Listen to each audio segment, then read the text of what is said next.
Paul Savas, co-chair of this C4 Metro Subcommittee group, and I'd like to introduce my colleague, co-chair, Councillor Brett Sherman. Thank you, Commissioner Savas. It's always good to see you all on a bright and shiny Wednesday morning. Today is Wednesday, January 18th, and this is the C4 Metro Subcommittee. Good to have you all on board. We do have some new faces, so maybe do we want to take a second, just kind of say hello and introduce some new people, just because this is a good opportunity to do that. And I'll run around the horn on that one since I've got a screen here. I'm going to do my best to not duplicate efforts, but so I'm Brett Sherman. I'm a city councilor here in Happy Valley, just reelected to my latest four-year term. I enjoy sitting here with C4 Metro Subcommittee. I'm also on C4 and MPAC and Diversion Tolling Subcommittee. And so next up, why don't we go to Councillor Linville, and we'll talk a little bit about their situation as well. Good morning. It's good to see you all. This will be my last C4 Metro Subcommittee meeting, and I wanted to just say how much I've learned from all of you, and thank you.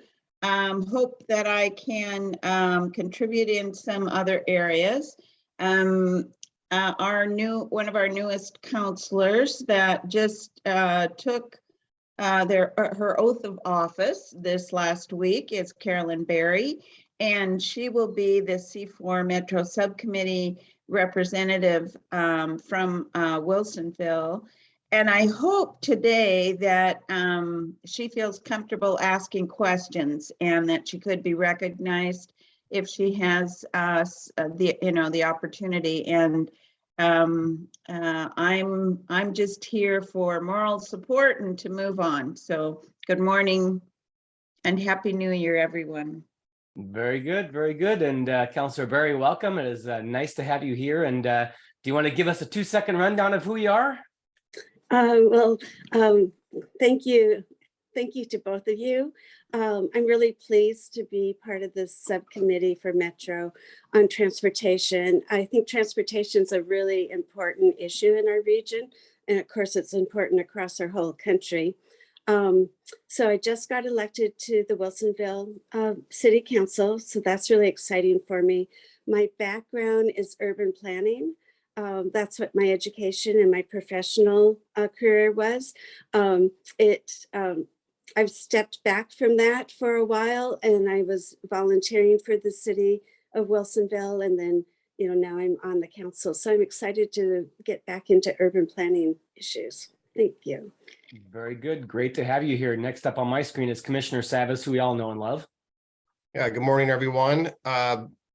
I too just got reelected to my 4th term, and I'm just reflecting back on the last 20 some odd years of C4 and taking it all in as we move forward, and appreciate the relationships and always need to continually work together to collaborate. This is a great forum, and looking forward to the new year. Very good. And next up on my screen is Councillor Lewis.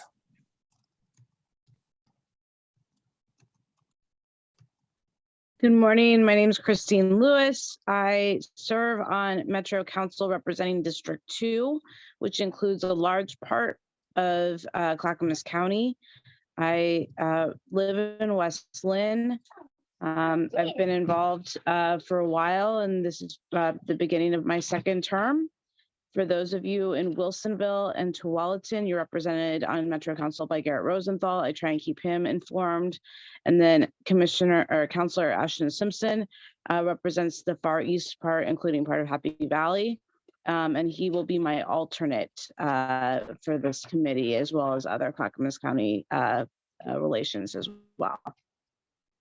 Very good. Thank you. Next up is Mr. Brashear. And Mr. Brashear, if you have a title, I apologize for not knowing it. Oh, not a problem at all. Good morning, everyone. Dwight Brashear. I am the Transit Director for the South Metro Area Regional Transit, which is SMART. And as Trent said, we share this seat with TriMet. So I'll be transitioning on for the next 12 months or so. And those of you who know me know that I'm a fighter, and I love supporting the small guys, the small providers of Clackamas County, which I am part of that group. So thank you. Very good. Thank you very much. And Mr. Gronke, I see you're here. It's always nice to see you. Good morning, I'm Ed Gronke.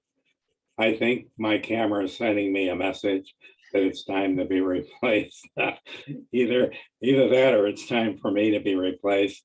I'm the citizen representative to MPAC from Clackamas County, and I better go back to my other image so it won't keep bothering everyone as much as it's bothering me.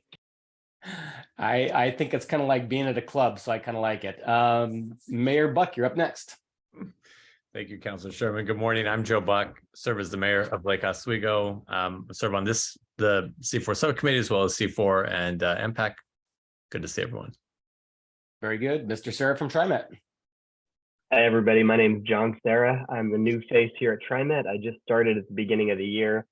I will be transitioning on as the new member here on C4 over time. I think Tom will still be on here for a little while. But I come from Congressman Kurt Schrader's office, where I served for the past 8 years. Most recently, I was the field director in the office working with Clackamas County. So a lot of familiar faces here, and I'm glad to be able to keep working with you all. Very good. Mayor Beatty.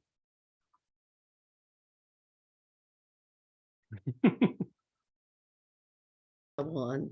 There we go. Having trouble unmuting.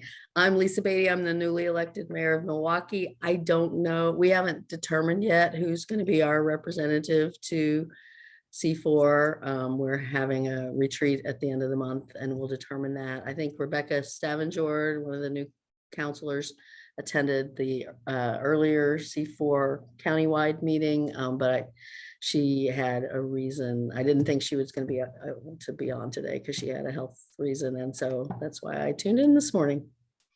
Looking forward to learning. Yep. Nice to have you here. Tied for my favorite Clackamas County Commissioner, Commissioner Shull.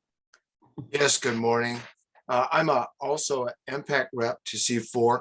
My focus is moving our region into the future with both concern for the environment and transportation efficiency, and for the economic welfare of our families and businesses. Thank you and good morning. Very good. And a fresh face, Commissioner Mitchell. Morning, everybody. I'm happy to be here. My name is Mike Mitchell. I was appointed to the Oregon City Commission when Denise McGriff was elected mayor. So I'll be filling that seat for the next 2 years and happy to be here. Very good. And last but certainly not least, Mr. Myers. Morning, everyone. My name is Martin Myers. I hark from the rural and unincorporated areas of Clackamas County.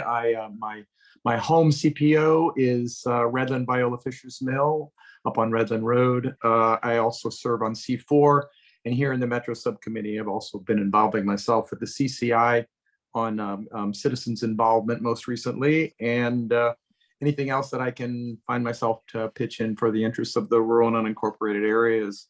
I'm hoping this next year or so will be a good year for Metro Subcommittee. I'm hoping one of the things we really work on is the coordination aspect of it. It seems as though sometimes we don't get quite as much out of Metro as I'd like to see the county get. So I'm looking forward to a good year and working with everybody. Thank you. Very good. Well, it's nice to have you all here this morning, and sticking to our agenda. This is just a perfect opportunity to transition to Allie Holmquist from Metro, who will be presenting our first segment on high capacity transit. Mr. Wilson, anything to add before we jump right in? Just an opportunity to say hi to all of our folks in the attendee group. For those folks who are new to C4 and C4 Metro, we have a robust staff team that supports a variety of our cities and county here, and they often attend, and so it's nice to say hello to them. We have alternates in there, former C4 members who continue to listen, so just a great group that comes frequently and good public involvement. Thanks. Very good. Commissioner Savas. Yeah, one thing that occurred to me, I just thought with all the new faces, it might just be appropriate to remind everyone or inform everyone that the C4 Metro Subcommittee group is an outgrowth of what we used to call the pre-MPAC, pre-JPACT meeting. Our goal was to to meet prior to the MPAC meetings and the JPACT meetings to get alignment where we can, where we could, county and cities, reps, and discuss some of the issues and go to the table somewhat prepared and coordinated. So I just want to say that's really our main purpose.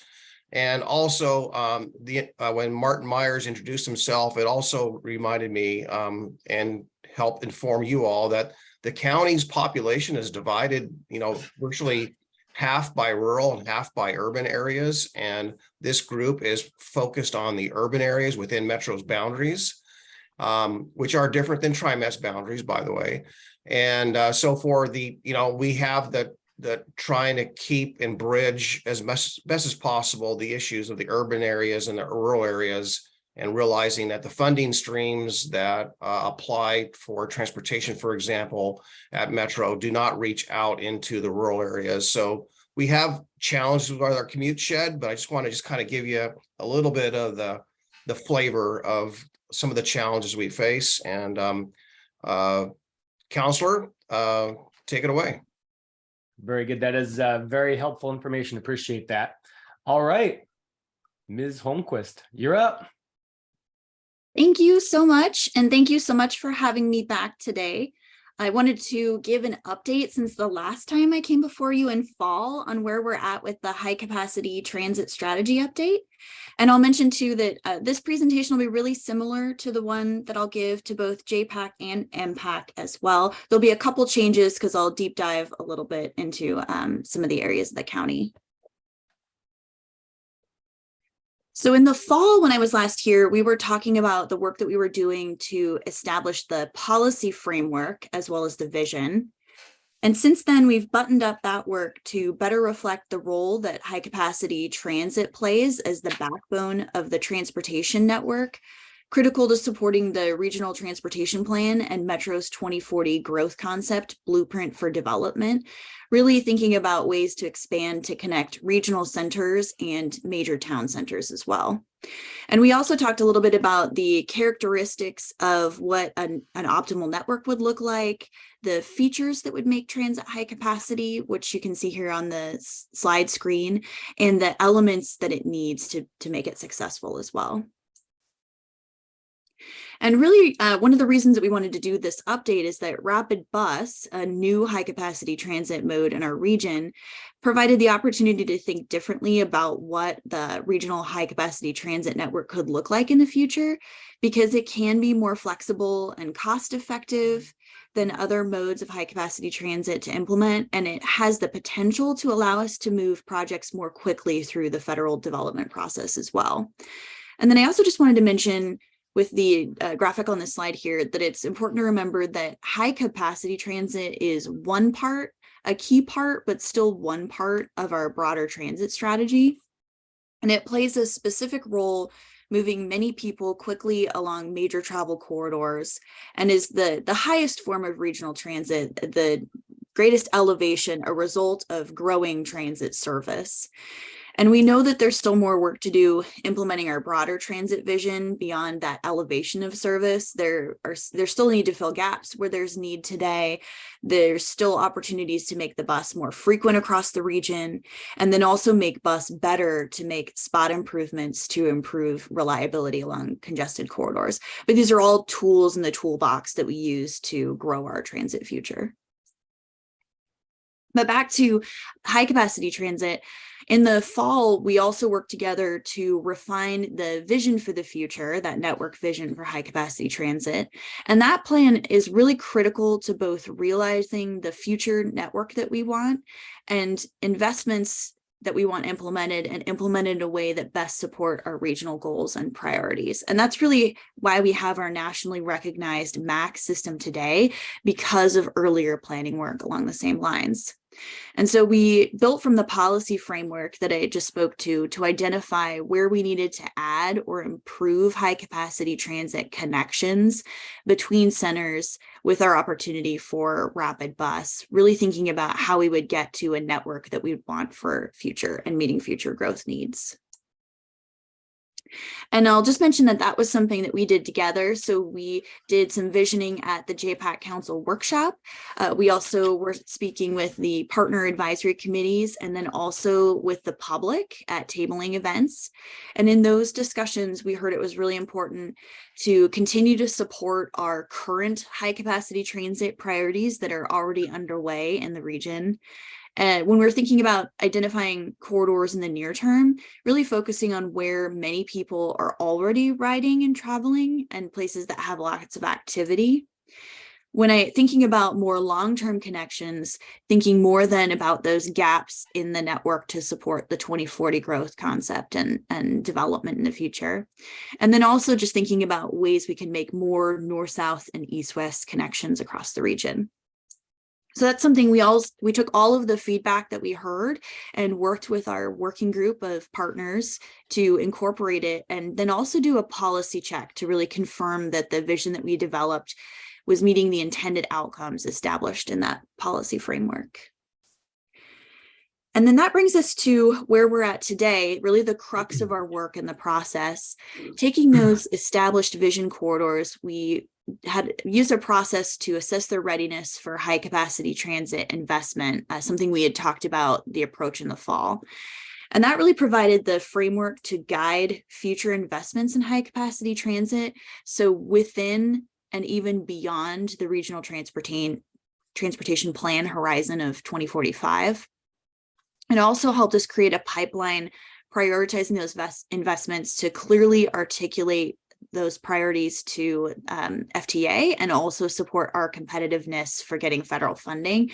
And that's really key to forging the path towards actually realizing the vision and thinking about ways we could take advantage of the larger pot of dollars for small starts and get to breaking more ground. And so to do that, we used the approach I mentioned, building from the foundation of prior planning work, really reflecting those regional priorities, and also incorporating key factors that would indicate competitiveness for federal funding through the process. And also just thinking about including measures that would tell us how ready a corridor is for high capacity investment. And I'll go through those in a series of slides here next. And applying all of those different lenses helped us see which corridors would begin to rise to the top and really indicate that they were the most ready for this particular type of transit investment. So this first example is one of those measures I mentioned. It's showing where people live in the darker blue areas, meaning a higher number, and then where they work. So those gray cross-hatched areas on the map being higher numbers. And then the corridors that are coming up in darker red and orange are where we could best serve higher travel needs between home and work. And then we also looked at where the most people are riding today. We did look at future ridership as well, but this is really a key indicator for the federal process. And the areas shown in the darker oranges and yellows are where folks are more riding today. And we used this information compared to the level of investment as well to look at the cost effectiveness of a particular high capacity transit investment. And then we also looked at where we're seeing much greater differences between how long it takes to ride transit versus drive. So here you can see the darker red is where transit is taking much longer to complete the trip. And that showed a different kind of need and opportunity. And we use this and other factors to also consider where we might encourage more people to ride transit towards a reduction in greenhouse gas emissions and climate benefit. And then we also looked at where those who are historically marginalized and rely on transit are more likely to live. So that's shown in the areas with the purple shading, and the purple dots are actual affordable housing complexes or developments. And then also where they go. So the yellow dots being the essential jobs, services, and destinations. And so the corridors then shown in darker purple are showing where an investment in high capacity transit would best meet those needs. And then we also looked at what streets were more transit supportive. So those in the darker red color on this map have space to provide bus lanes or other priority treatments for transit, or where a transit investment could actually help move more people on a heavily used but maybe constrained roadway. And these corridors tend to have more sidewalks and bicycle facilities nearby where people are able to more easily walk and roll to get to the corridor. And then we also looked at where there are plans and policies in place that further support high capacity transit investment. And we also looked at some factors that complicate some of the high capacity transit planning work. For instance, freight corridors that may have additional regulations that need to be considered, all to get at the more qualitative, less numeric elements of readiness. And we used all of that information to inform how we categorize those vision corridors into the investment tiers. So tier 1, we really drew from what we heard from partners, being those established regional priorities where for planning work is already done or maybe underway already. So that's Southwest Corridor, Interstate Bridge, 82nd Avenue, TV Highway, and then also Montgomery Park Streetcar in the Central City. And then using our scoring assessment, the highest scores became tier 2, demonstrating really a clear readiness to move forward with planning activities and maybe in the next 5 years after we've done the work to move tier 1 through the process. And these are really where we're looking for commitments in partnership as we're looking at providing priority in the roadway in addition to some of the typical transit capital investments, something we're really looking towards the cities, counties, and state for. And given the preliminary assumptions about funding, we're still working through those now, but tier 1 and tier 2 are really the scale of the investment that we'd be looking at for the regional transportation plan. And then the next tier, the developing corridors you see in tier 3, this is where we see some readiness today, but more time may be needed to advance supportive plans and policies or allow those to come to fruition through the market.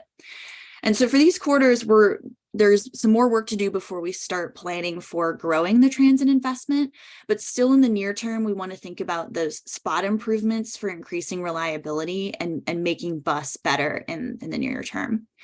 And then finally, we have the future corridors, and these are really important connections in the future to support the 2040 growth concept and that blueprint for development, but just aren't ready yet for this type of investment today.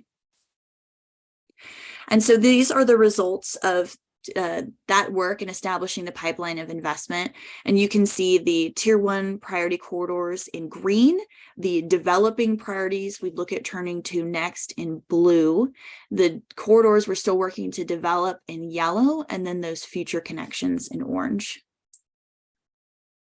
And then just looking at Clackamas County, I already mentioned the tier 1 priorities, but as far as the 2, 3, and 4 priorities based on this list, the next term priority is really one that's regional. The Central City Tunnel would be an investment that would both make our whole MAC system more reliable and faster, and then also is critical before we look at additional extensions to it as well. And then for those corridors, we want to start working on developing, really seeing a lot of our Get Moving 2020 priorities here.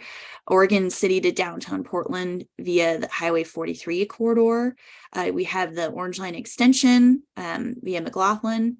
And then a couple of the corridors from the 2009 plan that stretch from Beaverton, Tigard, Tualatin to Oregon City, and Beaverton, Tigard, Lake Oswego, Milwaukee to Clackamas Town Center as well. And then a couple of future connections that we still want to be working towards are the Happy Valley to Columbia corridor near Pleasant Valley, Clackamas Town Center to Damascus, and then also Clackamas Town Center to Oregon City. Commissioner Savas, do you have a question?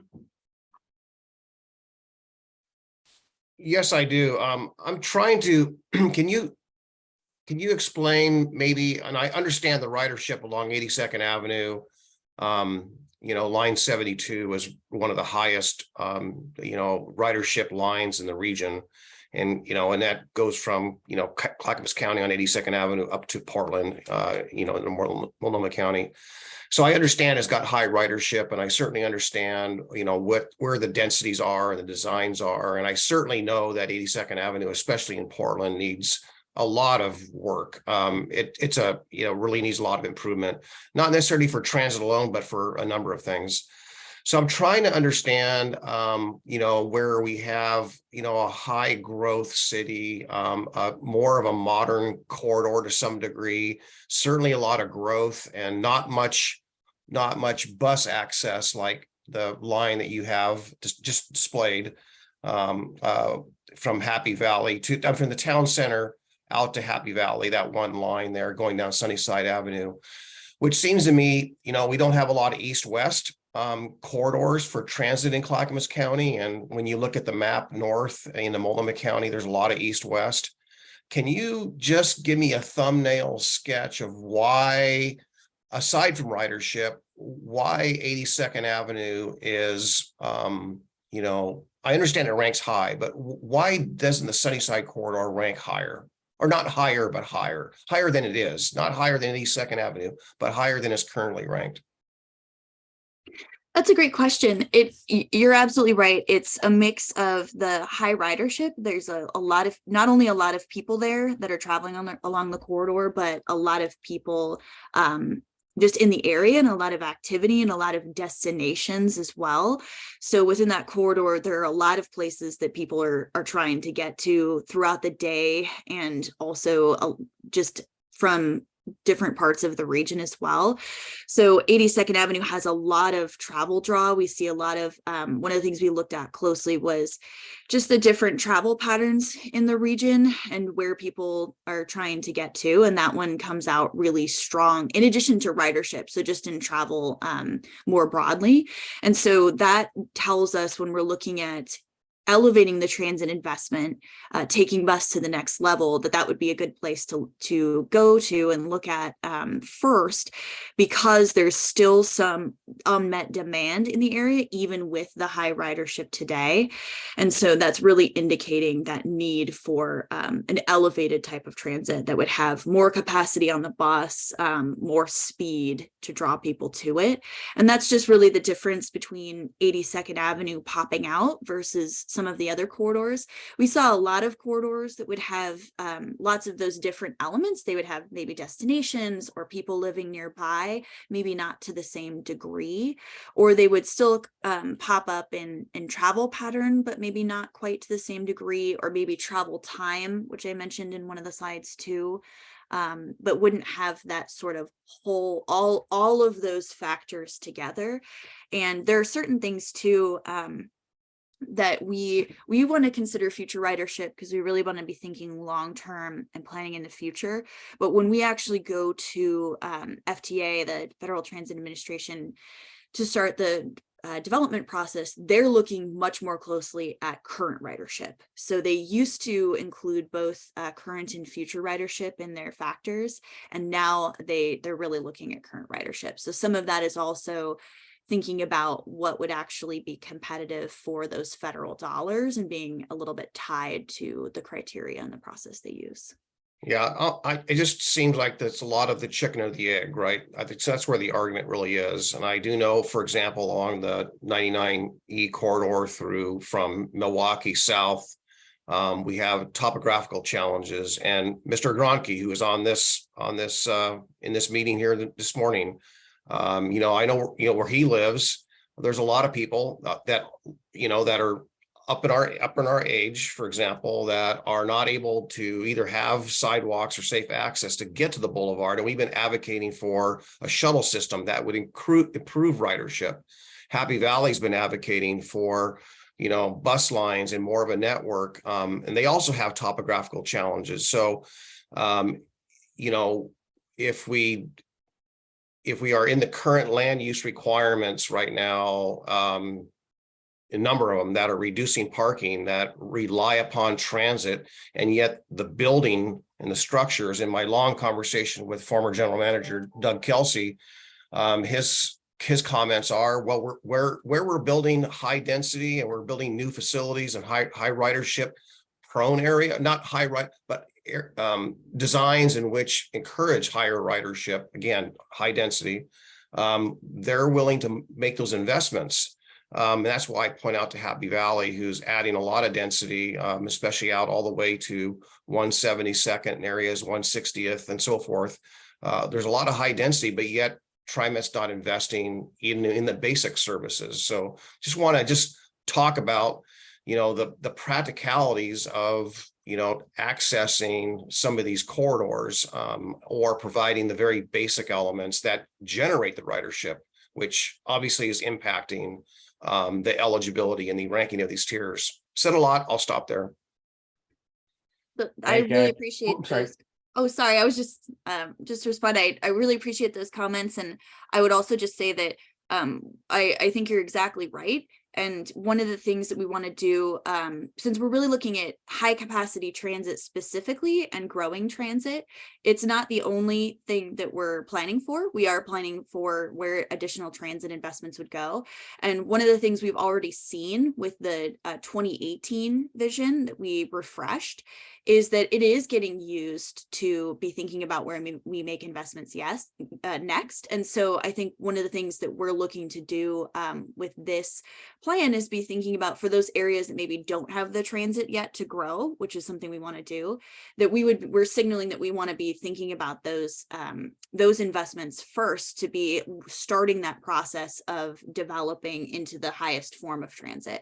And that's something that we saw TriMet pulled from our 2018 vision, to be thinking about where they would be in Forward Together looking at different corridors for tolling. There's other work that's going on there, but we're seeing that happen in some of the planning. And we're hoping that that will also tell a story to FTA as we bring these corridors forward. And maybe if we can do it before maybe when we're seeing a lot of the factors of readiness, but not all of them, so we can better tell a story. McLaughlin's another example.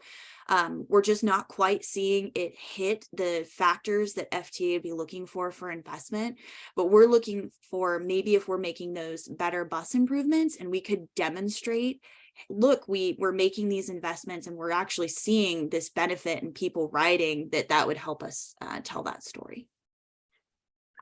I appreciate those thoughts. Mr. Gronke, you have a comment? Well, Commissioner Savas put it very well.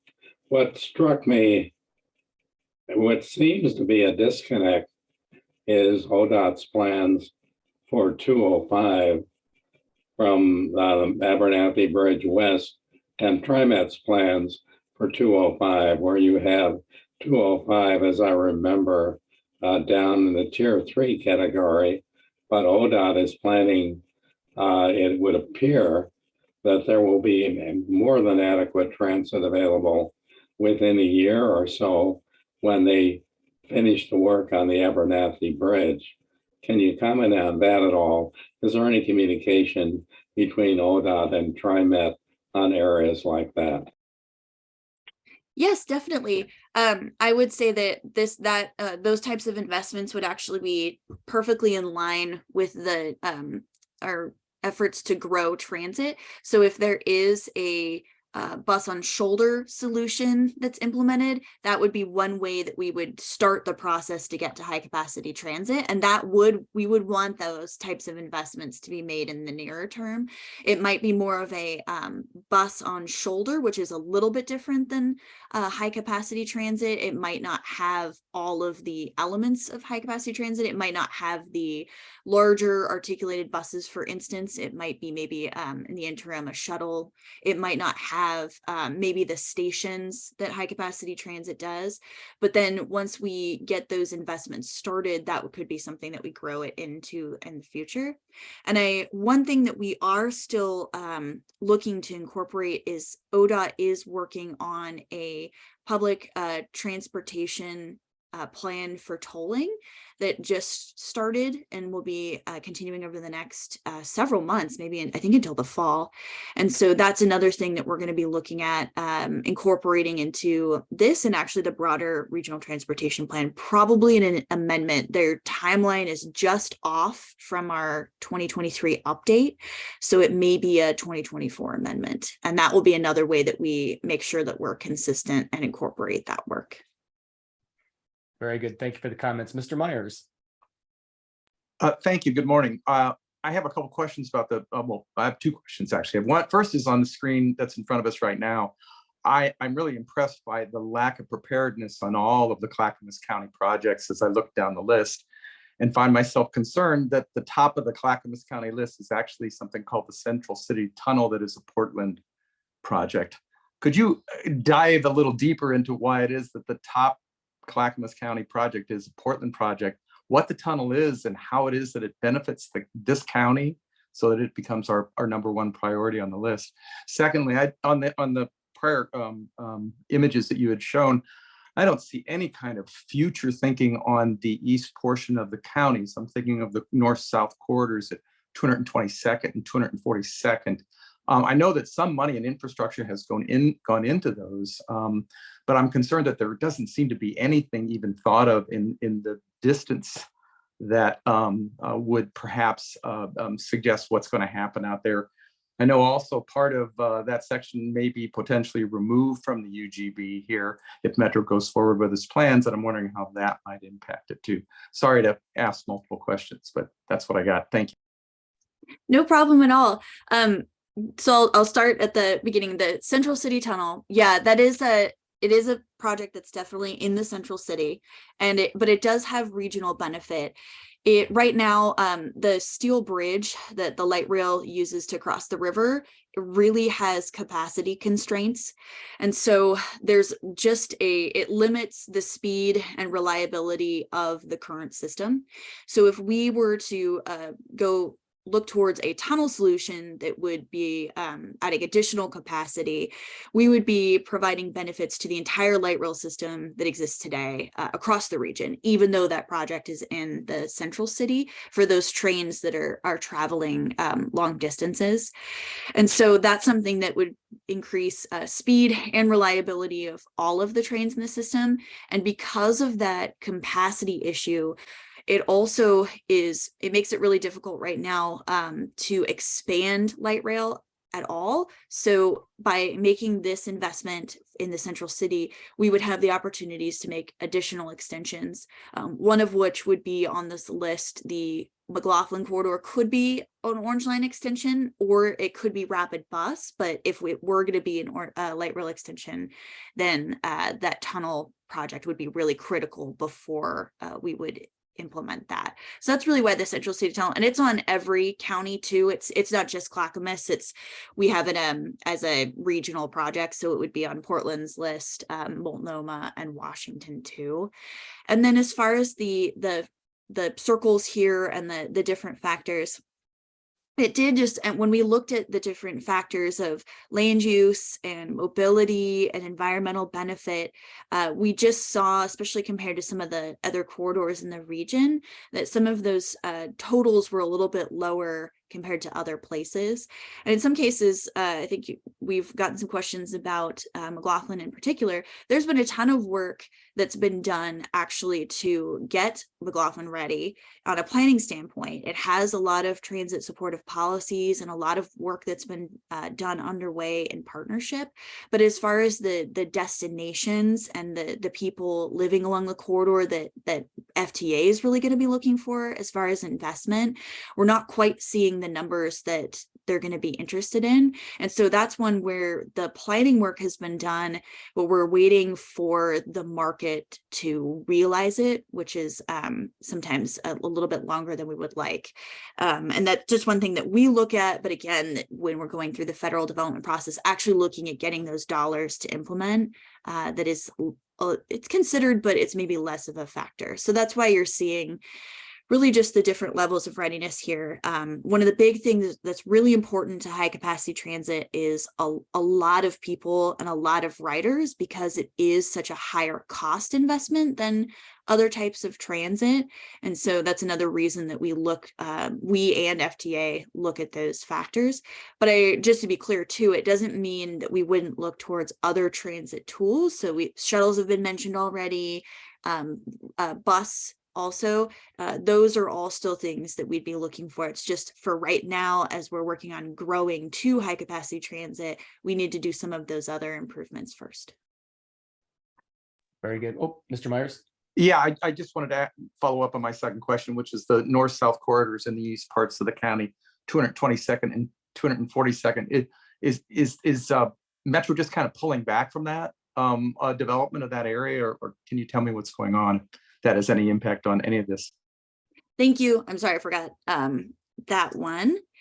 Yeah, I'm just pulling up this slide again, which is illustrating some of what you're talking about with the east-west corridors. One of the things that we did is we were really relying on that past planning work for this effort. So we were really looking at those travel corridors between the centers and really looking at the 2040 growth concept. So that's what these little circles are. They're actually, it's not representing all of the cities in the region even. It's those centers that we developed as part of the 2040 growth process. And really, when we were developing the policy framework to get at that high ridership, we were really looking at connecting regional centers and town centers. So regional centers are the larger areas, like Oregon City is a regional center, for instance, and that's why you're seeing a lot more of those lines connecting there. And at this point, we think that we looked at expanding to town centers. The first 2009 plan actually only connected regional centers to the central city to be getting really high ridership. And now that we have Rapid Bus, which is a lower cost, high capacity transit investment, we have an opportunity to not have to go so high with the ridership. And so we saw an opportunity to connect town centers and regional centers. And so that's where you're seeing the Happy Valley and Clackamas coming in, Milwaukee and Clackamas. But for instance, in the middle here between Lents and Pleasant Valley, those are both town centers. And right now, that to get that high ridership, we weren't seeing yet the need for high capacity transit between town centers specifically. That's where we would want to provide additional types of transit service. So that's why I think, in the middle of the map here, you're not seeing that connection based on that policy framework and really that threshold for ridership. Very good. Mayor Buck. Thank you. Hey, Ali, I didn't see the, I don't know if I'm just not looking at it right, but I don't see the Southwest corridor project on that list. No, you're right. And that's only because we didn't, the tier 1 corridors, we didn't score. Those are already underway and planning's already happening. So we took what we heard from partners across the region, and those were put in tier 1. And then we focused on the assessment for the other corridors. So they're still on, you'll still see it on the map here in green. I'm not sure if you can see my mouse, but it's still there, and it's still the tier 1 priority. We just didn't include it in our discussion for the assessment, since that work's already happening. Thank you. Very good. Well, appreciate all the comments. No, that's I think where I have the hardest time reconciling the information at times is that, I know that we're taking this in like bite-sized chunks. So high capacity transit is just part of an overall system. It's not kind of a fix for everything. It's just an important part of it. And as we look at areas like Happy Valley, where we are being impacted by the CFEC rulemaking and regional congestion pricing right now. It's going to happen in the very near future. And the success of those programs rely on a really robust transit system. Without transit, they fail. And so what I always kind of just try to think through is, as we're talking about things like high capacity transit and areas like Happy Valley, in theory, don't have the current ridership to facilitate that. Where we really fall short is we need kind of the last mile connections, the more micro transit type things. But I always think about like a human body, like you don't build the capillaries without having the arteries in place first. And so I'm not sure chicken and egg, how do you get the pieces in place that support the things that we need. And I think Commissioner Savas said this, we need to build the pieces to create the ridership, because without the pieces, ridership will absolutely never happen in Happy Valley, especially because a great slide that you showed, the time delay in taking public transportation versus driving, it is 3 to 5 times, when you're talking about a 20 to 25 minute drive downtown turns into 2 hours to 2.5 hours each way, that you will never get ridership in that situation. So I guess I don't have a question. It's just more a comment. How, I'm not sure how we get to that point. More slides. I apologize for that. We kind of jumped in the center of it. No, that's great. This was the last slides are more on next steps. So I think this was perfect, and we were able to walk through them while they were up. So I think that's great. And I really appreciate everything that you just mentioned. And one of the things that we do know that we're going to be doing right after this study is actually those capillaries, the access to transit. One of the things, it's actually in a future slide, is that we're going to be working on the report and identifying areas of future study. And that's one that we've been talking about since the beginning, because we know how important it is. And that's going to be basically what I will be picking up as soon as the RTP is adopted in 2024. And then also there's going to be other areas of study that come out of this too. So we'll have a few different areas to look at next, to be thinking about how we grow transit, and definitely still needing to think about those interim investments. We're thinking about the high capacity, and still a lot of need definitely to be making sure that we get the ridership, but really not turning away from those interim investments in bus and shuttles, because those are really, really important. Very good. Appreciate those comments. I think that's where it can be a little disheartening, is like looking at the proposed corridors, and Happy Valley is kind of in the center of the square. Where granted, there are a lot of areas in Clackamas County that topographically are very difficult to put high capacity transit in. But at the same time, we have 26,000 Happy Valleyites in that area, plus probably another 25,000 Multnomah and Clackamas County residents that are just unable to use public transportation in those areas. So definitely want to do everything we can to move the ball forward as efficiently and quickly as possible. Councilor Sherman, I just want to jump in for a second and say, while I'm still definitely getting up to speed on all these issues, I want to second everything that Ali has said so far. We at TriMet here heard these concerns, and I think understand them. All of these things, these priorities don't preclude what investments we want to make or can make in these regions that need to be made. So I think that this will inform what we will do. So I think there's definitely gonna be more conversation here. So I just want to just acknowledge that and say, I appreciate your comments. Nope, Very good. Appreciate that. Okay. Closing comments. We're kind of getting ready for what do we have as our next update? Do we have a TPAC update coming up? That's correct. If we have more questions for Ali, this is the time. And we have a little bit of space for flexibility if we want to ask more questions here. Very good. Any questions, comments before we wrap this segment up?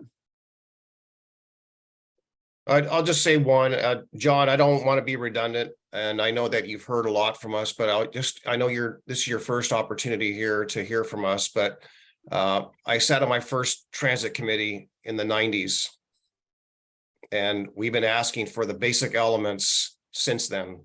And it's been the major consensus out of the very first transit committee we sat on. And if we can't get the basics access to transit, we're not going to get the ridership. If we don't get the ridership, we're not going to get the investments. It really is the chicken or the egg. And unfortunately, it seems there's a pattern in which a lot of the investments and a lot of the investment in the daily bus lines, the basic elements are woefully in other parts of the region than they are in Clackamas.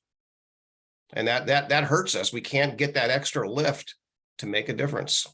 Yeah, I hear you, Commissioner. And, this is my first time here in this capacity, but it's certainly not my first time here in this meeting and with this group. So, it's something I've heard, and it's something that I appreciate, and something that I'll take back to, TriMet as I continue to work here. So thank you for sharing that.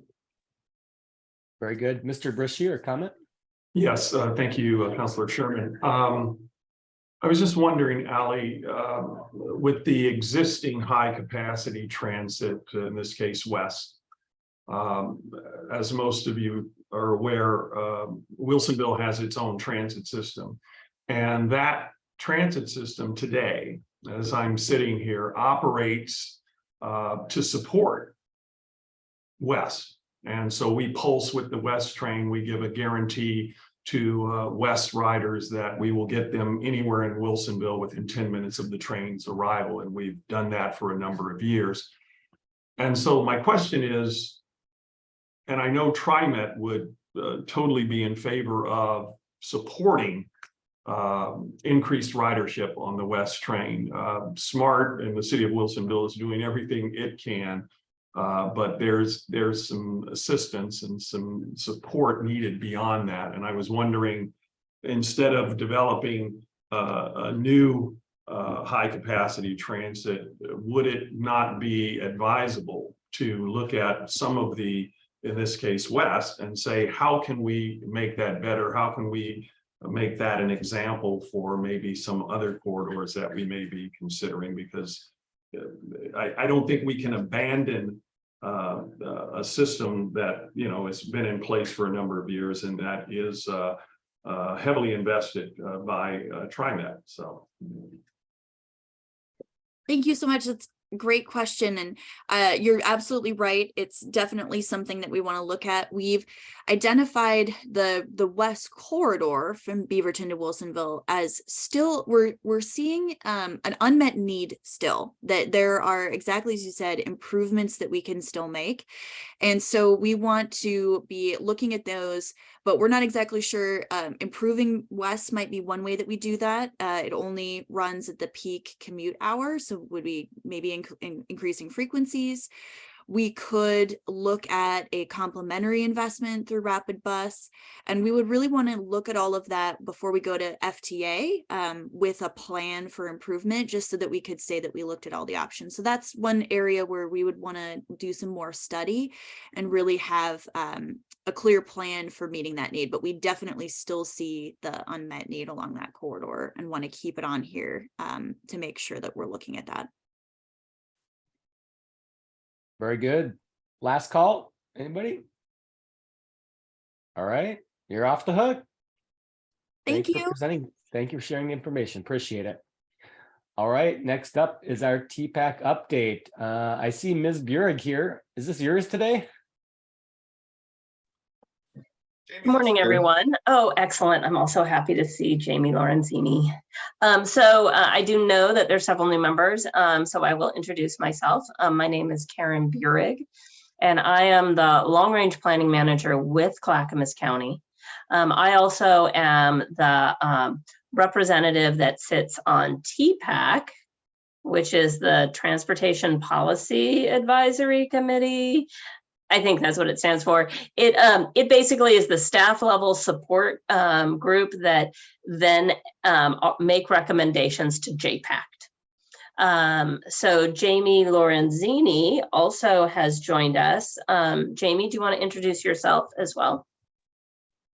Yeah, good morning, everyone. My name is Jamie Lorenzini. I sit on TPAC as the city's representative. I'm part of a team of TPAC members. My alternate is Dana Webb from Oregon City, who is an engineer. So between the two of us, we bring the technical and the administrative side of things together and present you with monthly TPAC updates along with our county counterparts.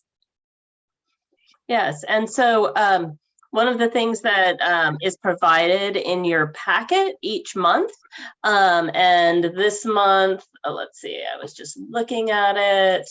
Hold on just a second. Of course, I don't know where the page is right now. So this month, it is on page way at the end. It's on page 46 of your packet. And so the TPAC memo will summarize the different items that we have discussed at TPAC. And many of those items move forward to JPACT. And as Commissioner Savas touched on at the beginning of the meeting, often this meeting is used to talk about the different JPACT items that are scheduled. JPACT is scheduled for the next day. It's handled, or it's regularly scheduled for the third Thursday of the month. So at this part of the agenda, you'll see us regularly on this meeting. We'll talk about the various items. So for the JPACT agenda, one of the items that will be talked about is the high capacity transit planning process. So everyone just got the overview of that. And as Ali had said, there'll be a very similar presentation to that at JPACT. The other, oh, go ahead, Jamie, did you want to say something? No, okay, I thought I heard you. So the other items that are on JPACT tomorrow, there's an informational, sorry, I'm just kind of bouncing around with regards to tabs. Here we go. So there is an informational item with regard to the work plan for the year for JPACT, so that should be interesting. There will also be an overview of a report that has been prepared for JPACT and for a Metro Council, and that is on Equitable Transportation Funding Research Report. So there'll be an overview of that. Like I said, there'll be the high capacity transit, but kind of the larger item, which had more deeper conversation at TPAC, is the carbon reduction program introduction and proposal. So the TPAC memo includes a lot of detail, and Jamie does an excellent job. Many of you have heard me say this before, and I will continue to say this because she's the one that starts the memo, and then we add to it.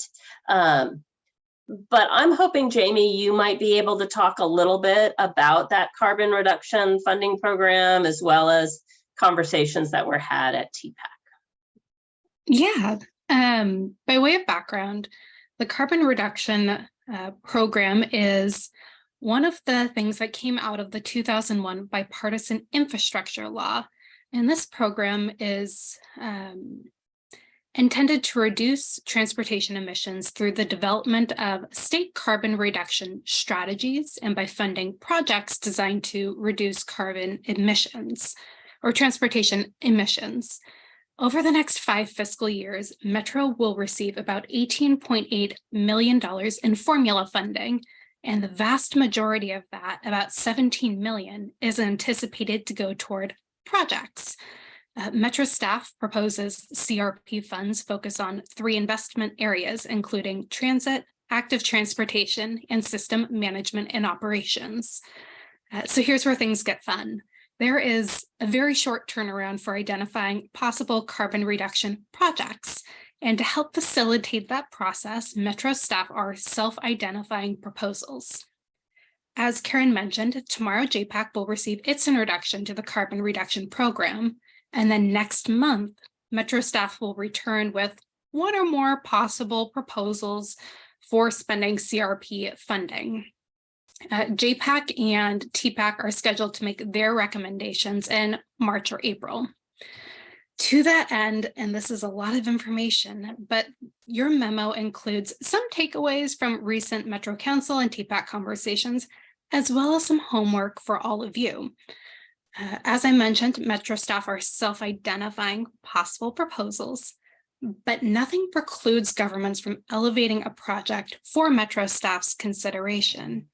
If you have a particular project that you would like to see considered, then we've provided contact information for Grace Cho, a member of the Metro staff. If you sit on JPAC or have a nexus for influencing the carbon reduction guidelines for our area, then we've also provided a couple speaking points. Namely, irrespective of these short timelines, we'd like to encourage projects to be selected transparently. And as Metro staff identify possible investments, encouraging them to look at investments that were unfunded during the last REFA cycle such as the Lake Oswego Lakeview Boulevard project. Mayor Buck, I'm looking at you, and Will Farley. And also noting that Clackamas County received a very small portion of RUFA dollars last cycle. And RUFA is a small funding stream called the Regional Flexible Fund Allocation for new members to this table. And it's a tool that Metro uses to invest in local transportation projects.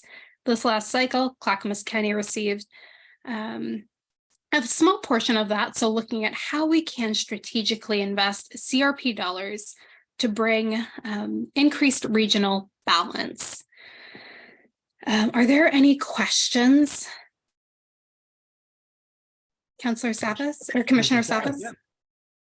Yeah, well, I'm pleased to, hear first of all what you said and that some of those dollars will be to operations and maintenance. I think I caught that, in your presentation at the beginning. And also pleased to see that, of some of those recommendations is, that local micro transit and local, I assume shuttles and so forth. So my question might be to Councillor Lewis, if, and yourself, is knowing that, as I hear from whoever I speak to, whether the TriMet board or TriMet leadership, or, a number of us and you having these conversations, the challenge of providing transit in Clackamas County and those services is resources. Is this one-time funding or ongoing funding? Because that'd be my concern, is that how do we, if it's just one-time funding, how does that operations and maintenance piece you mentioned earlier on play out? Yeah, this is a distribution that we are not expecting to renew. And as mentioned earlier, it's a very quick turnaround. I'm led to believe that the folks who are successful at meeting that deadline are going to be better positioned for future grants and future distributions. But it is one-time only funding. So we're treating this as an opportunity to prioritize the investments that are more on that maintenance and project side. So of the 18.8 million, that's why you hear 17 is for projects, only about $1 million for the other bucket. Jamie, if anybody else has more information there. Yeah, briefly. Reflecting back what I heard, I don't know if this is investment in maintenance. I think this is that third bucket, or the investment areas are transit, active transportation, and system management and operations, which I interpret to mean things like ITS, intelligent transportation systems, that help our system run more smoothly. Okay, thank you for the explanation. I was just going to grab on any sign of hope I could. So thank you. Yeah, and I actually just got notice that the threshold for meeting greenhouse gas emissions is pretty high with these funds, and very, very unlikely that maintenance would qualify. So it is going to be on that operations side. Yeah, I appreciate that, Counselor. And I will say that, using my background and my experience in emissions, and knowing this community really well, Clackamas County, I really believe that in properly placed, that the local shuttles that encourage ridership will probably be the lowest hanging fruit to reduce carbon emissions than anything I saw on that list, and quickly. But there's no resources for it. Very good. Thank you for the comments. Any other questions, thoughts for Karen or Jamie? All right. Thank you both for your presentation. Appreciate that. We'll jump into our MPAC update next. Who's on MPAC nowadays? I am. Anybody else? I guess it's me then. Well, and Ed. Mayor Buck, you were MPAC. I'm still on MPAC. Okay, good. That's right. You're just not in charge of MPAC. I apologize for that. So for your MPAC, Remember that there is a largest city and second largest city seat. So Lake Oswego and Oregon City will maintain those seats. And then there's also an other cities seat that's currently for discussion here in a little bit. So you should always have at least 3 city members and then a county member. That's Commissioner Scholl. Very good. I appreciate that. So Mayor Buck, you want to give the update? You're a smart guy. I feel like we haven't had a meeting in so long, but I guess it was in December. I think it was earlier in the month because of the holidays and whatnot. So let me bring this up here. Here we go. Well, we talked a lot last year about homelessness and regional cooperation was kind of the theme of our last meeting. So, and I know some of you, I gave this update at C4 too. So we had a housing department employee, this Liam Frost. He's kind of working on this, the Tri-County planning body that I know Commissioner Savas, Commissioner Scholl are familiar with. The 3 counties working together on the SHS funding. And so that kind of wrapped up our year at MPAC of discussing the SHS implementation. We heard from various providers, people both in the affordable housing market and nonprofits that are providing the wraparound services and certain housing developments that are now going up throughout the region, which is great. And in general, providing these needed services to members of our communities. And then we also heard about more information regarding investments in transit, and as a continuous update also throughout 2022 and different portions of the RTP update. And so we heard bits and pieces of various components, of course, that large plan. And we kind of decided at the beginning of the year, and I'm sure what segments we would talk about, which portions of the plan. And a lot of that information, of course, we've heard at these meetings as well and at C4, but that's kind of a general rundown. Councilor Sherman. Very good. Commissioner Scholl. I see a hand up, but I don't know if you mean to have it up. Okay, well, just jump in if you've got a comment. I'm not hearing him. Anybody else hearing him at this point? Okay. No, and he's had some technical difficulties. It's been hopping between the attendee group and not, but I don't know what's happening. Very good. Commissioner Savas.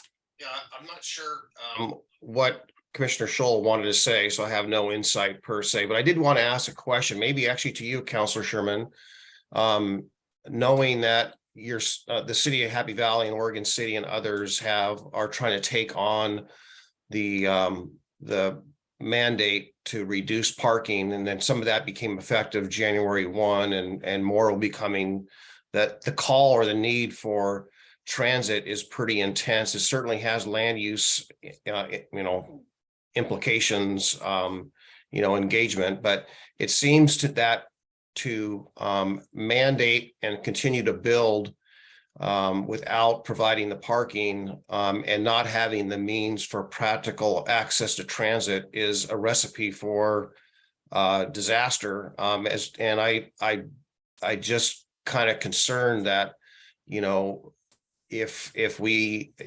encourage developers or developers are encouraged not to build the parking and there's no means of providing the transit, what from a land use standpoint can we make an argument at the impact table? It seems to me that ought to be highlighted at that table. It is a land use related thing. Just don't know if there's any discussion. I'm not on impact, but I just, maybe Mayor Buck, you can speak to that. Or Councilor Sherman, whoever. Yeah, I'm not sure if they're going to talk about parking in the context of climate friendly this next year or not. I know that some cities, like Oswego included, asked DLCD for an extension in terms of implementation of those rules. But I mean, for certain, the parking requirements though have been, I think we're kind of looking for a better balance. I mean, we know that cities have overbuilt parking. I mean, I don't want to say all of our cities. I mean, we feel like our city is so overbuilt and it's a real barrier to projects going forward. Even we have like a parks project trying to go forward, and it's like in a area where, you know, you have the lot sitting empty like the vast majority of the time, right? Because, you know, these things, I mean, there's times when there's super high demand, and then, you know, there's times like winter in Oregon when no one is out using parks. But the idea that when you come to add uses, that you would put even more parking, you know, on top of parking that is most of the time very underutilized, is just absurd. And so this is not, I think that in a way, like we were talking earlier about, you know, what gives the chicken and the egg. The more we continue to overbuild with parking, the less we're incentivizing these more climate-friendly transportation strategies. If we're looking for transit and stuff, because in our communities, I mean, we simply have a built environment that only encourages use of the car, and other uses aren't safe or they're not available. So I'm hoping there's, you know, it's not as you know, climate friendly isn't as dire straits of a policy proposal as some see it as, because I think it could be good for business development. I think it could be good for housing development. I think it could help us achieve a lot of the shared goals that we talk about around this table. Well, yeah, if I can, I just want to point this out, and I apologize if I didn't share this before, but in part, in my argument is this, and again, you know, in my family, we have electric cars, not all of them, but you know, and so but we have places to park and we have places to charge them. So I understand your argument, but isn't it kind of ridiculous to say that where you have extra parking and there's no charging stations, that where you have new housing where people are going to park their car, and you got the mandate by 2035 that all new cars will be electric, and we're not mandating electric. I mean, I don't know if where there's extra parking, if there's gonna be a charging station and a long extension cord to the neighborhoods or developments that don't have parking. How do people, by the way, when you charge an electric car, it's parked. How do you charge a car in a brand new high density development if there's no parking? Pretty fundamental to me. Well, if I could just throw, I see that point, but I don't think there's anything about climate friendly that's suggesting there will be no parking. That's what Councilor Sherman, can you speak to your lawsuit? Well, there are areas within that half-mile corridor that they can't mandate any, we can't mandate any parking, and then certain areas where we can only mandate like a half spot per unit. And what it turns into, I think where we're having the disconnect is, and Mayor Buck, I totally get what you're saying, and I think that there are part of where we get a little indigestion is that it takes away the flexibility for us to make good decisions for our land use at the local level. And so where certain areas may have an overabundance of parking, we have a significant lack of parking in Happy Valley. And so as we build higher density housing, with what we've seen in the high density housing we build is, even when we were building with 1.25 spots per unit, it overflows into the neighborhoods because there isn't a sufficient parking for the people that live there, because there are no mass transit opportunities for them. So every single person that lives there has at least a car. And for multifamily, you've got multiple cars per apartment unit. So where I think we want is more opportunity for us to make the decision at the local level where it makes sense. Some areas that will make a ton of sense, but certain areas it won't, and we need to have the ability to make that decision. If, for example, in the new downtown we're looking to build, we're going to have a lot of high density in that area, and we're opting to make it a walkable downtown with a central parking unit or central parking ramp that's going to serve that entire area. So it'll be a lot more efficient and a lot more flexible for the uses during the different times of the day and the year to cover kind of our parks area and our downtown area. But for a lot of the high density housing, it has to have dedicated parking. Literally, I mean, when you think about like the Alberta, the Mississippi area, those areas, I was just there a couple days ago, and they are absolutely packed at night, and it's one lane through there. And to pretend like people aren't going to use cars there is ludicrous. They are totally full. Every house has cars in the driveway. Every house has cars in front of it. And so the goal, just like most of the things we do, the goal is great. The goal is true. We really want to get there, but the process to get there, there's a disconnect at this point. So I don't know if I've stated that well, but that's how I'm feeling right now. Well, I appreciate that, Councilor Sherman. You know, you addressed it well. You know, again, I just think that the mandate should have been charging stations. That would have been more practical if the goal is climate reduction. Thank you. See that we've got Commissioner Scholl back on, and let's give him a chance. I think he wanted to provide an impact update from the county perspective, if you can, Excellent. Commissioner. Excellent.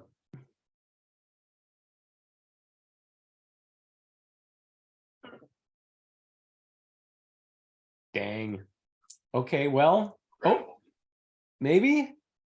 I saw his camera flicker for a moment, but We're not hearing you, Commissioner. no dice. Okay, well, we're gonna put a pin in that one, and if you come back at any time, you just wave or shout, and we will let you jump on at any moment. All right, very good. Let's jump into our final topic of the day here, which are the other cities' appointment process for JPAC and MPAC and things like that. Mr. Wilson.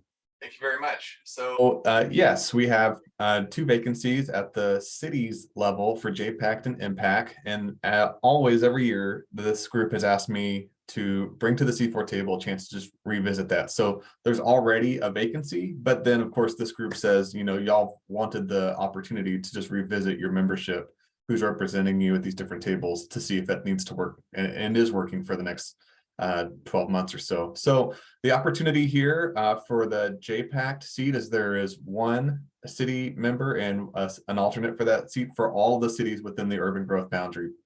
And according to the JPACT bylaws, this is hosted by the largest city of Clackamas County, that's Lake Oswego, and I've worked with them to just confirm that we can host that here at the C4 table since all of the cities already convene here. So thank you, Lake Oswego, for allowing us to continue in that capacity. Here's a form where it already makes sense.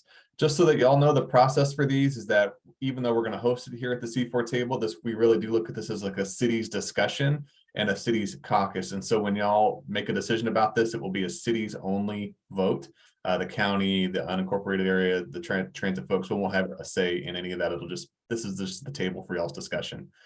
In your packet is a little bit of a description about what that group entails, the sort of your workload, a link to the JPACT homepage and bylaws. For those of you who are interested, my recommendation is that this is more of a notice and an FYI, because there are still a lot of cities who are figuring out where their assignments are going to be for their city council members, as some of you have already mentioned today. And so we recognize that it's really challenging to do that here in January, even though it would be ideal to have decisions this soon. We know that it's hard to do that with a lot of the incoming city folks and y'all's meeting schedules.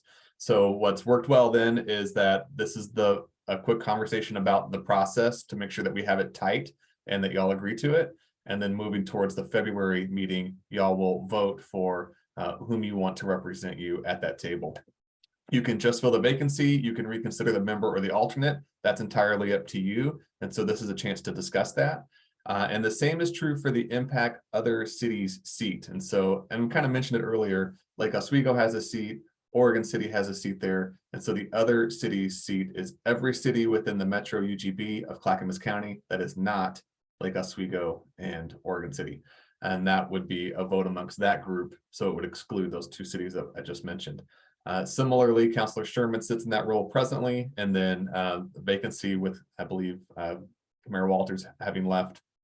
So again, y'all could reconsider one or both, up to you. And we wanted to make sure that y'all had this time to just confirm the process and make sure that y'all, that we have the process in agreement so that we can move towards the February decision point ahead of those February JPACT and MPAC meetings. I guess my last thing to say here is that even though the conversation is happening at C4, the members of these seats don't have to be C4 members. Y'all have requested that whomever is appointed does eventually serve or sit or listen in at the C4 table, just to make it easy and congruent, since this is, as Commissioner Savas mentioned earlier, a sort of pre-MPAC, pre-JPAC meeting for this particular group. Very helpful, but not a requirement. So like, this is a chance for those nomination processes for y'all to go back and talk to your councils or commissions appropriately. It doesn't have to be, you know, the member and alternate of C4. So just wanted to share that too, so that you feel like I'm looking to for your help to make sure this is shared out with your teams. If there's an interest in your party or in your group or your cities to serve in this role, but I'm here to help facilitate the conversation moving forward. That's it. Very good. Appreciate that. And I will say that I've found it, very helpful to be, have the kind of the overlap between C4 and these other positions, just because it just provides at least in my opinion, a much deeper knowledge base, much better awareness of kind of what's happening at the county level as well. And so I would have been totally lost in any of those other committees had I not been part of C4 and C4 Metro Subcommittee first.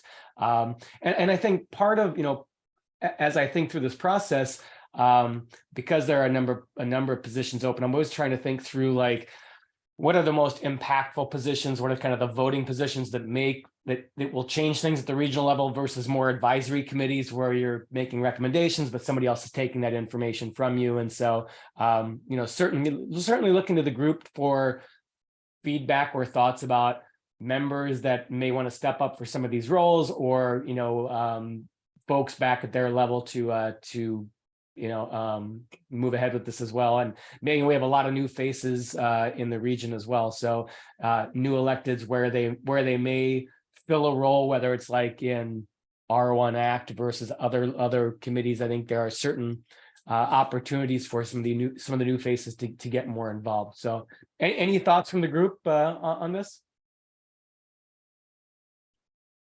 Wow, that's an easy one. All right. I'll take a thumbs up. So I do plan on hoping to continue in my role at MPAC. I really enjoy that, and like kind of that regional exposure. I know a number of us have talked about kind of the impact on JPACT and how those roles are similar and different, and how we can kind of diversify the voices in these various committees, but still have them be involved kind of at the C4 level as we move the ball forward from the greatest county in Oregon. Mayor Buck, comment. Well, thanks, Councilor Sherman. Yeah, as you talk to your cities, it has been helpful, in the past, having the folks who are representing us on MPAC and JPAC be the folks who also attend C4 and C4 Metro Subcommittee. So that's kind of critical. So moving forward, we've been able to accept nominations on the day of in February, and that's kind of made it interesting. But ideally, if there is someone on your council, or if you are interested, please notify me as soon as possible. Ideally, before the packet goes out a week in advance of the next C4 Metro Subcommittee meeting, and that way I can, have a name and maybe even a blurb about why a particular member is interested in serving in this capacity to help with your consideration moving forward. The JPACT and MPAC bylaws require that these are done by a recordable vote. And so I will figure that out in the Zoom world. I need to go back 2 years to see how we did it a couple of years ago, but I will figure out how to do a recordable vote. That might just be like a poll on Zoom, or it might need to be by email, but I'll figure it out and stay tuned. But in the meantime, for those folks interested to be nominees, please let me know and send me like a little 2 or 3 sentence blurb that kind of covers your interest in serving in those roles. Very good. Thank you very much. All right, we've got 6-7 minutes left. Any other comments, questions, thoughts for the good of the order? We could beat up on TriMet a little bit and let Mr. Serra, defend himself for a moment. I mean, that's always a good opportunity to do that. Or I could let you go and you could. Actually, I have an opportunity for John, is that as y'all have already commented on the Forward Together program here in the last couple of months, they are starting the service enhancement program moving forward. And there's a couple of open houses, I think, in the near future. And so, John, do you have anything on that might be shareable right now, or something that you would like to share by email here in a little bit? Yeah, let me see if I can pull up the list of open houses that we've got for you all to share feedback on changes that may be coming in 2023, 2024. I'll see if I can pull that up right now, and if I don't, I'll send it to Trent so he can send it out to everyone. Great, and while he's doing that, I'll try to cover just a second for him. And that is that TriMet also responded to a request to Wilsonville Smart, and they copied C4 as a member of that letter. And so that'll be in your C4 packet in February. So just to make sure that everybody has a copy of that communication, I haven't read it fully. It's been a busy set of emails for me in the last couple of days, but I wanted to let you know that since C4 was a carbon copy at the end of that letter, it will be included in the packet for February. All right, y'all. I just copied a link for the open houses that are going to be, or the proposed service changes that are coming. And if you scroll down on that link that I just provided, you'll see open houses and a portal to provide feedback online. Thanks for queuing that up, Trent. Hey, John, I'm not seeing that coming through in the chat. Oh, I just sent it to Brett Sherman on accident. 1 second. There, that should be to everybody.